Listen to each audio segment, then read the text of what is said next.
Cette vidéo est destinée aux utilisateurs de MetaTrader 5, que vous soyez débutant ou confirmé. Cette vidéo a pour but de vous montrer ce que moi je considère comme un template minimum, en tout cas avec des éléments indispensables pour pouvoir trader, quel que soit votre style de trading, que vous fassiez du scalping, de l'intraday ou du swing, et quelle que soit d'ailleurs la stratégie ou les outils ou la méthode que vous utilisez, du SMC, de la méthode retail, ce que vous voulez, du footprint, etc. Peu importe, il faut un minimum d'indicateurs sur les graphiques. En tout cas, c'est mon point de vue. Donc là, ce que je vais vous proposer, c'est justement un template avec des indicateurs, sans une multitude d'indicateurs, mais en tout cas des indicateurs qui permettent de voir des niveaux en particulier. Donc quand vous ouvrez un graphique, un nouveau graphique sur MT5, vous obtenez ceci. Et bon, bah, même si on réduit la taille des bougies, ça pique un peu les yeux, même si on change la couleur. Donc là, moi, ce que je vous propose, c'est le template suivant que vous voyez sous les yeux. Donc déjà, c'est le fond est gris pour protéger la vue. Le noir foncé, ça pique quand même un peu, mais là, c'est un petit peu plus adouci. Donc évidemment, vous pouvez changer ce template, parce que ce template, je précise qu'il est bien sûr en téléchargeable. Je fournis le template avec les réglages qui vont bien, les indicateurs. Certains, vous trouverez les indicateurs dans le market, dans le marché de MQL5, donc du MD5, mais il y a des indicateurs que je vais vous fournir et que je vous montrerai comment les obtenir, et bien sûr gratuitement. On va commencer par les indicateurs. En tout cas, vous voyez, il n'y a pas grand chose non plus sur les graphiques, mais pour moi, c'est des choses qui me paraissent essentielles si on veut trader, encore une fois, quel que soit son style de trading. Donc là, je me suis mis en M10, peu importe. Donc là, ce que vous voyez, déjà, on va commencer par les traits verticaux. Donc le trait vertical ici jaune, c'est la fin de la session asiatique qui commence ici, par les petits traits jaunes. Donc le jaune, c'est asiatique. Donc là, vous avez donc la fin de la session asiatique, donc le début de la session de Francfort. Et ici, vous avez le haut de la session asiatique et le bas de la session asiatique. Donc moi, j'ai mis un indicateur qui permet de le voir pendant la session de Londres et la session US. Pourquoi? Parce que on sait très bien que dans la session de Londres, généralement, le cours, il va chercher soit le haut, soit le bas.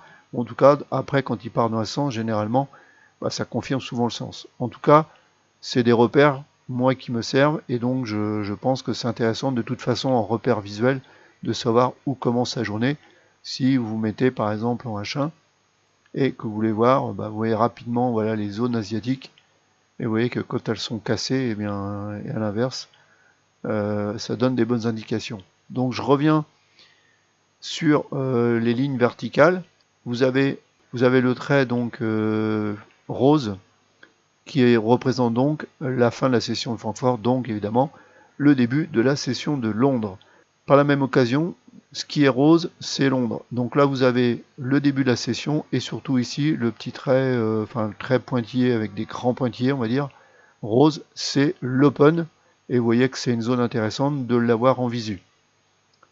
Ensuite, on a le premier trait gris qui va correspondre au pré-market US. Donc, qui est 1 heure avant l'ouverture US. Et donc, vous aurez compris, bien sûr, que c'est le deuxième trait ici. Voilà pour les traits verticaux. En ce qui concerne les traits horizontaux, ah oui, j'ai oublié de préciser, évidemment, ici, le trait orange que vous voyez là, c'est l'Open de Londres.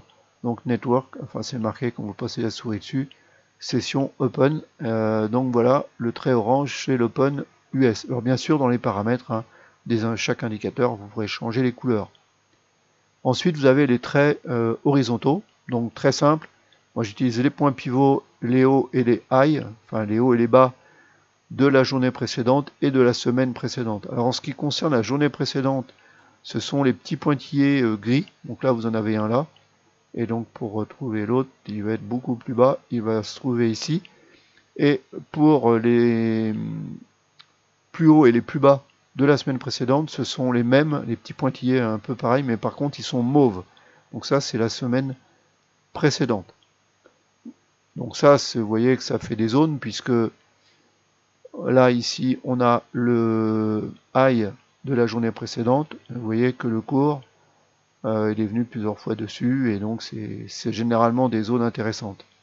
Et ensuite, les points pivots. Donc là, vous allez les reconnaître. Je vais me mettre par exemple en M15.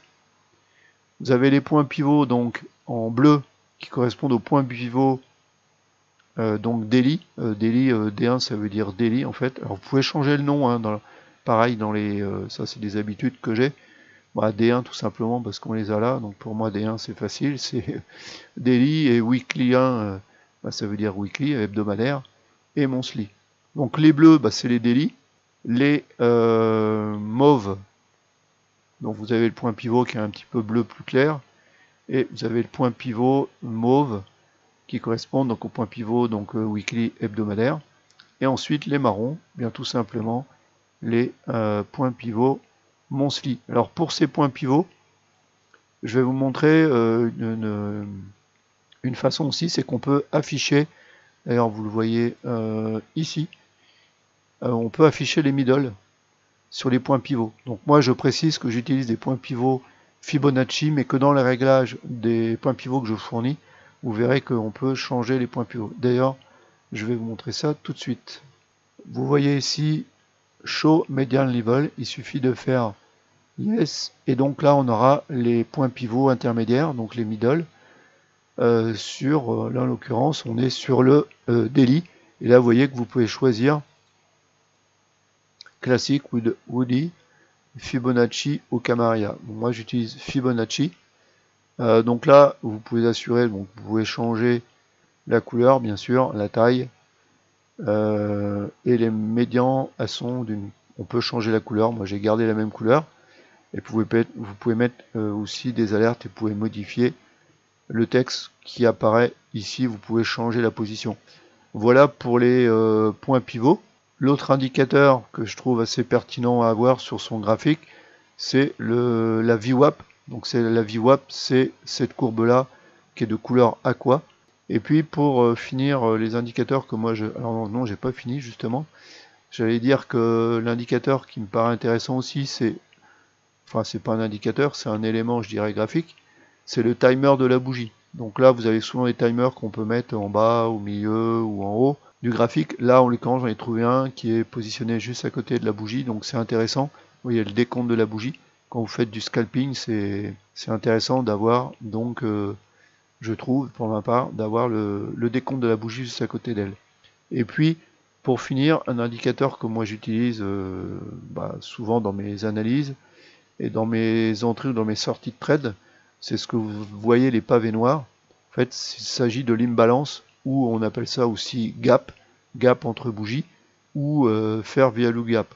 Il y a plusieurs termes pour définir la même chose. En fait, ce sont des trous de cotation entre la bougie précédente à celle-ci, par exemple, et la bougie suivante. Vous voyez que là, on a généré, donc on est venu, là, on devrait... alors, ça dépend des indicateurs. Celui-ci, parfois, il a du mal à se remettre à jour. Vous voyez que, par exemple, ici, il reste l'imbalance ici. Donc, à un moment ou à un autre, on viendra rechercher l'imbalance.